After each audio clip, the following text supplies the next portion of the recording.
Vous diriez que c'est quoi acheter éthique ? Je pense qu'acheter éthique, c'est remettre ses valeurs au centre de ses choix de consommation. Et donc, c'est quelque chose plutôt que ses envies ou ses besoins. Ses besoins et ses valeurs au centre de ses choix de consommation. Alors, quand on ne consomme pas éthique, on consomme comment ? On met quoi au centre de sa consommation ? On met ses envies et ses désirs avant ses valeurs, je pense. Voilà. Non, mais ça vous semble peut-être un peu singulier, mais c'est beaucoup de mots, ça a été beaucoup de verbages ces dernières années. Est-ce que c'est vraiment une réalité ? C'est ce qu'on essaie de dénouer aujourd'hui ici, et c'est important de le préciser. Naïla, consommer éthique, c'est quoi ? Consommer éthique, à mon sens, c'est d'une part, ça peut ne pas être consommé, ça peut repenser et questionner ses consommations, ses achats, effectivement, ses envies et ses besoins.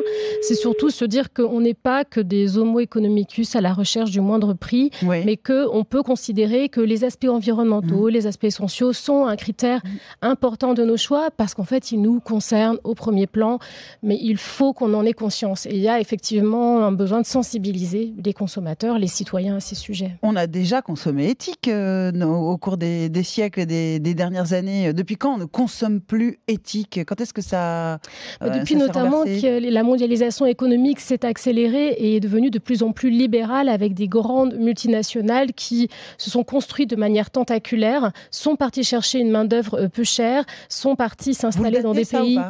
Disons qu'en tout cas dans le secteur textile, c'est à partir des années 50, 60, et puis la mondialisation économique s'est vraiment accentuée dans les années 80, 90, notamment le secteur de l'habillement, il a été entièrement dérégulé. Avant, il y avait des quotas. Et puis désormais, ce qui prime dans le modèle des grandes marques, c'est d'aller chercher une main-d'œuvre peu chère, et tant pis pour les dégâts environnementaux. C'est aussi cette course en fait au profit. Évidemment qu'une entreprise doit pouvoir produire et créer de la richesse, mais elle ne peut pas le faire à n'importe quel coût, notamment avec le coût humain et environnemental dont, par exemple, qu'on connaît par exemple pour la fast fashion.